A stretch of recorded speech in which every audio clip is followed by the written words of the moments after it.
My friend, today we're going to be doing a wonderful song, HOLEI, also known as Pua Maeole. We're going to be doing this in the key of C, you betcha, but most of the recordings that I found out there are in the key F, so I'm going to show you how to transpose at the end of this. If we're learning just the chords and we're learning it in the key of C major, we have a C major is the 1 chord. We're definitely going to have the 4 chord, which is an F, and then we're going to have the 5 chord, which is our G. Now, we can spice this song up by having our G major, maybe an A minor, a B minor, and then our back to our G, doing a little turnaround. And then we have a transition chord. We might be able to do like a G7 and go back to that C, and we might use a 5 dominant called the C. Other than that, pretty simple. The other chords in the key of C, just so you're not lost, we have C major, D for D minor. When we move this shape up with a secondary fingering to the 2nd fret bar, we get an E minor. After the E minor, we can have an F major played like this, which would look like a D major, but going D, D sharp, E, E sharp. Well, E sharp, that's enough. And then we could also play Old Faithful, our F major. And then as far as our G major, we can play G major as a bar chord utilizing F. F, F sharp, G. I hope those are some new chords. If they are, check out this YouTube channel. There are all the chords for all stringed instruments that you probably play. As far as the transposition, what we're going to be doing is moving all of these up to the key of F to be able to play our C major, then our F major, and definitely our G major. And if you followed me so far, we're just taking the shape of this note, these 2 notes, and then this note, and possibly these and this. But those are exactly the same shapes and chords we played down here. And if you're with me thus far, this is how we modulate or transpose. So in the beginning, just the rhythm strumming.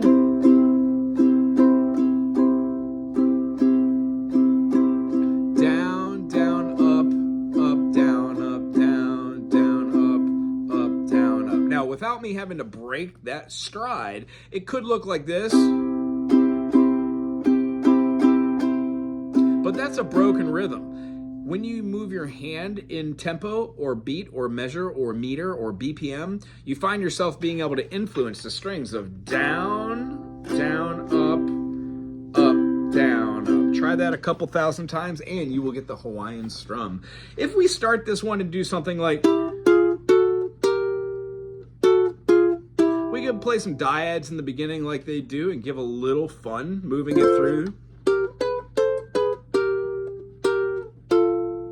We can learn all about those on this channel as well if you're ever interested in what the notes are of a chord, the dyads that make up a triad. As far as the rhythm, we have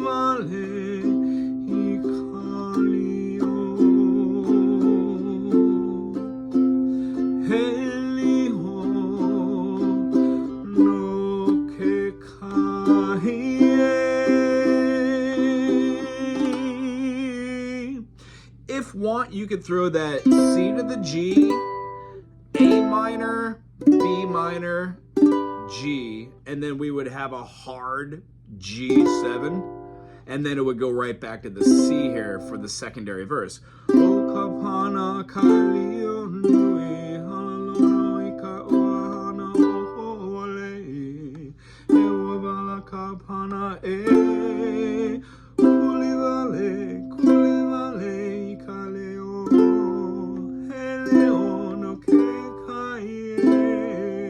It does an outro where it uses that dyad that we were doing.